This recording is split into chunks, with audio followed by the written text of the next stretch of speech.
أعوذ بالله من الشيطان الرجيم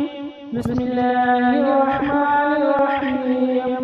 बुखारी शरीफ की 36वीं हदीस है और किताब ईमान की 29वीं हदीस है। قال حدثنا حميد بن حفص قال حدثنا عبد الواحد قال حدثنا عمر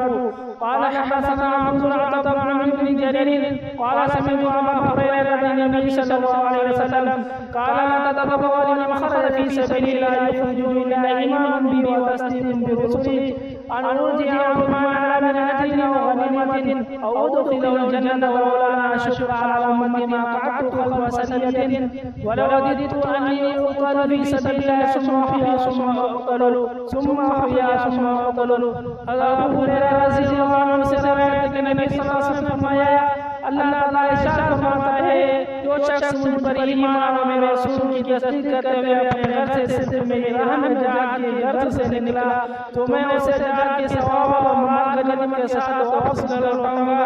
और अगर वो शहीद हो गया तो उसे जन्नत में दाखिल करूंगा और अगर मेरी उम्मत पर मुश्किल में होता तो मैं हर लश्कर के साथ जान बचा जाता और मेरी ये तमन्ना है कि मैं अल्लाह की राह में शहीद किया जाऊं, फिर जिंदा किया जाऊं, फिर शहीद किया जाऊं, फिर जिंदा किया जाऊं, फिर शहीद किया जाऊं, फिर जिंदा किया जाऊं।